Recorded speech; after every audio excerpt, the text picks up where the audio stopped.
नमस्कार दोस्तों, मेरा नाम है अभय सिंह और आपका स्वागत है आपके अपने YouTube channel current affairs for exam में।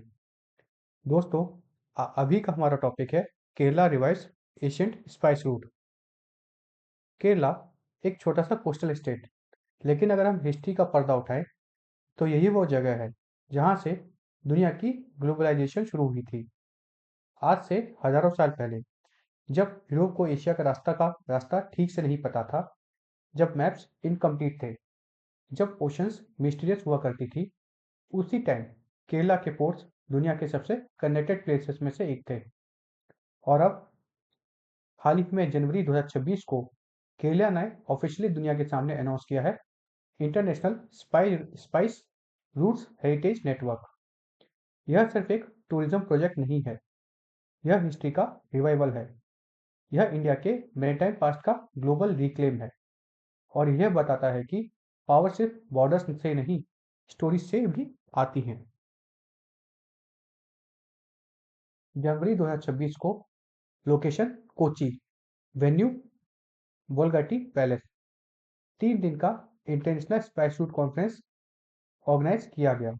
Scholars, historians, diplomats, archaeologist, maritime experts सब एक ही जगह पर थे। और इस कॉन्फ्रेंस के दौरान केरला गवर्नमेंट ने ऑफिशियली लॉन्च किया international spice root heritage network. इस इनिशिएटिव का थीम रखा गया एशियन ट्रायल्स, न्यू जर्नीज। एक सिंपल लाइन, लेकिन इसका मतलब बहुत डीप है। एशियन टाइल्स का मतलब जो सदियों से पहले बनी हुई थी, जहाँ से काली मिर्च, पेपर, कार्डमम, सिनेमन, दालचीनी, cloves, ideas, beliefs, culture flow होते थे। और नई जर्नी का मतलब जहाँ मॉडर्न वर्ल्ड उन्हीं रास्तों पर चलकर हेरिटेज डिप्लोमेसी और एक्सपेरियंशियल टूरिज्म और ग्लोबल कल्चर कनेक्शन बिल्ड करेगी। यह इनिशिएटिव टूरिज्म से ज़्यादा डिप्लोमेसी का टूल है। यह हिस्ट्री को सॉफ्ट पावर में कन्वर्ट करने का ब्लूप्रिंट है। अगर हम स्पाइस ट्रेड की हिस्ट्री समझना चाहते हैं तो हमें मलाबार कोस्ट से शुरू करना पड़ेगा। मलाबार कोस्ट आज केरला आज का केरला का कोस्ट लाइन है, लेकिन कभी यह दुनिया का मोस्ट स्ट्रेटेजिक इकोनॉमिक जोन था। रोमन एम्पायर, अरब कैलिफेट्स, ऑटोमन्स, पोर्चुगीज, डच, ब्रिटिश सब एक ही चीज़ के लिए आए थे, मसाले, स्पाइसेस। पेपर इतना वैल्यूबल था कि मेडिवल यूरोप में उस पर गोल्ड के बराबर टैक्स किया जाता था। पेपर सिर्फ खाने का टेस्ट नहीं बढ़ाता था, वहाँ पावर इक्वेशन भी बदलता था। रोमन कॉइन्स केरला के पोर्ट्स पर मिलते हैं। यह प्रूफ है कि इंडो रोमन मैरीटाइम कॉमर्स था। मुद्रिस एक लेजेंडरी पोर्ट था, ऐसा पोर्ट जो मैप से 1341 एडी के बाद गायब हो गया, लेकिन नीति से कभी गायब नहीं हुआ। मुद्रिस ने इंडिया को रोम से जोड़ा। वाइन यहाँ से आता था, पेपर वहाँ जाता था। इंडियन ओशन ट्रेड सिर्फ गुड्स का एक्सचेंज नहीं था, ideas, technologies, navigation skills, religions, cuisines सब ट्रैवल करते थे। ईस्ट अफ्रीका के स्वाहिली कोस्ट पर इंडियन इन्फ्लुएंस भी दिखता है। वेस्ट एशिया के मार्केट्स में केरला की खुशबू की स्पाइसेस आज भी है। बॉम्बे, आज का मुंबई, कभी जंजीबार के क्लोव ट्रेड के फाइनेंशियल बफर था। यह एक इंटरकनेक्टेड वर्ल्ड था, जहाँ दुनिया के बाकी पोर्ट्स आइसोलेटेड हुआ करते थे, तब यह एक इंटरकनेक्टेड वर्ल्ड के रूप में काम किया करता था। इसी लेगेसी को रिवाइव करने के लिए international spice root heritage network बनाया गया है।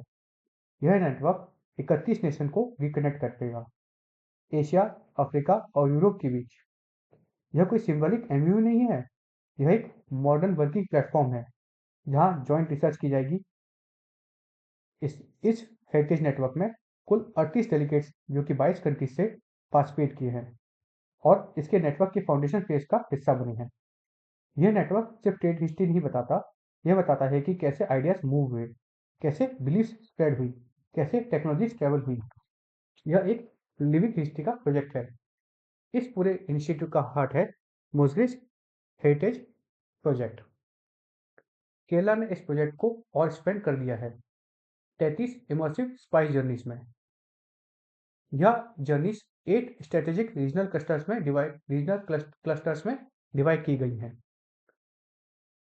हर क्लस्टर की एक कहानी है। तो चलिए शुरू करते हैं। सबसे पहला क्लस्टर है कासरगोड बेकल क्लस्टर। ये रीजन तुलुनाडु ट्रेड ओवरलैप को दिखाता है। यहाँ कर्नाटक और केरल के ट्रेड रूट्स इंटरसेक्ट करते हैं। दूसरा क्लस्टर है कर्नूल थलासरी क्लस्टर।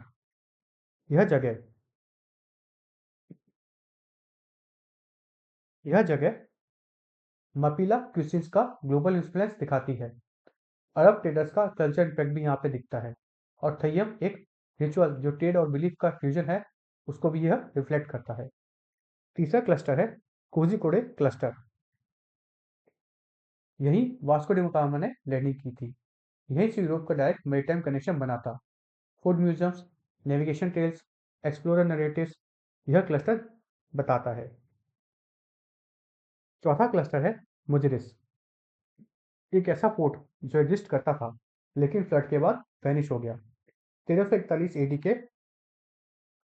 फ्लड्स ने इस पोर्ट को हिस्ट्री बना दिया, लेकिन मेमोरी जिंदा रही। इस पोर्ट्स के थ्रू मुजिस को रीइमेजिन किया जा रहा है। डिजिटल रिकंस्ट्रक्शन की जा रही है। 3D पोर्ट्स मॉडल बनाए जा रहे हैं। पांचवा क्लस्टर है फोर्ट कोची मतांचेरी क्लस्टर। यह क्लस्टर कॉलोनियल लेयर्स दिखाता है।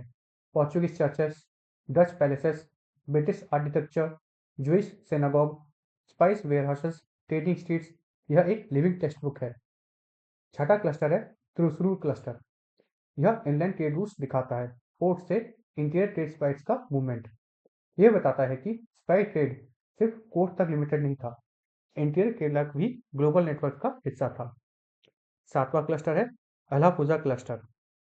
बैकवाटर्स, बायोडाइवर्सिटी, स्पाइस वेयरहाउस यह क्लस्टर इकोलॉजी और इकोनॉमी का कनेक्शन दिखाता है। नेचर और ट्रेड का बैलेंस। आखिरी क्लस्टर है कोलम क्लस्टर। चाइनीज और अरब ट्रेड लिंक्स, चाइनीज पोइट्री, अरब मर्चेंट रिकॉर्ड्स यह क्लस्टर एशिया अफ्रीका कनेक्टिविटी का लिविंग प्रूफ है। इस प्रोजेक्ट का एक मेजर हाईलाइट भी है टेक्नोलॉजी इंटीग्रेशन।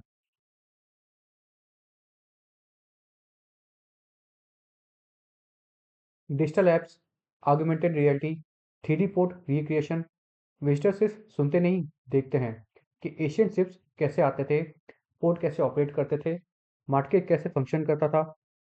एक स्पेशल एक्सपीरियंस है मुजिस एक्सपीरियंस सी वोयज। यह एक क्यूरेटेड सी जर्नी है जो एशियन मैरीटाइम रूट्स को रिक्रिएट करता है। इस इनिशिएटिव का सबसे स्ट्रॉन्ग पॉइंट है कम्युनिटी इंटीग्रेशन।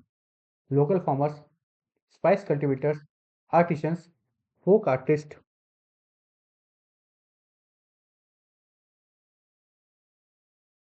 टूरिज्म का फायदा डायरेक्टली ग्रास रूट तक जाता है। ट्रेडिशनल आर्ट फॉर्म जैसे छवी टूनाटकम रिवाइव हो रहे हैं।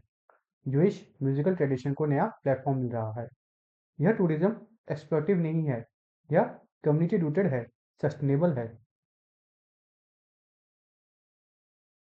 इसका इकोनॉमिक इम्पैक्ट भी मैसिव है। केरला इंडिया का 60% पेपर प्रोड्यूस करता है और 70% कार्डमम। इस प्रोजेक्ट के थ्रू एग्रीकल्चर को हेरिटेज ब्रांडिंग से जोड़ा जा रहा है। ग्लोबल हेरिटेज टूरिज्म मार्केट लगभग $600 बिलियन का है। केरला इस मार्केट में अपनी यूनिक आइडेंटिटी के साथ एंट्री ले रहा है। प्रेजेंट कॉन्टेक्स्ट में यह इनिशिएटिव और भी ज़्यादा इंपॉर्टेंट बन जाता है। जनवरी 2026 में लॉन्च होने के बाद यह इम्प्लीमेंटेशन फेज में एंटर कर चुका है। वर्ल्ड म्यूजियम स्टैटिक हो रहे हैं। केरला लिविंग हेरिटेज की रूप क्रिएट कर रहा है। यह इंडिया के सॉफ्ट पावर को स्ट्रेंथन कर रहा है। मैरीटाइम हेरिटेज नेरेटिव को ग्लोबल स्टेज पर ले जाता है। यह बताता है कि इंडिया सिर्फ फ्यूचर की बात नहीं करता, इंडिया पास्ट को फ्यूचर से जोड़ता है। अगर हम थोड़ा पीछे जाकर सोचें तो यह सिर्फ स्पाइस रूट्स का रिवाइवल नहीं है, यह एक रिमाइंडर है कि ग्लोबलाइजेशन वेस्ट से शुरू नहीं हुई थी, यह इंडियन ओशन से शुरू हुई थी और केरला उसका एपिक सेंटर था। एशियन ट्रेल्स अब न्यू जर्नीज बन रहे हैं और हिस्ट्री फिर से जिंदा हो रही है। आज का सेशन यही समाप्त होता है फ्रेंड। अगर आपको यह सेशन इंफॉर्मेटिव और अच्छा लगा तो लाइक शेयर सब्सक्राइब अवश्य कीजिएगा। धन्यवाद। जय हिंद, जय भारत।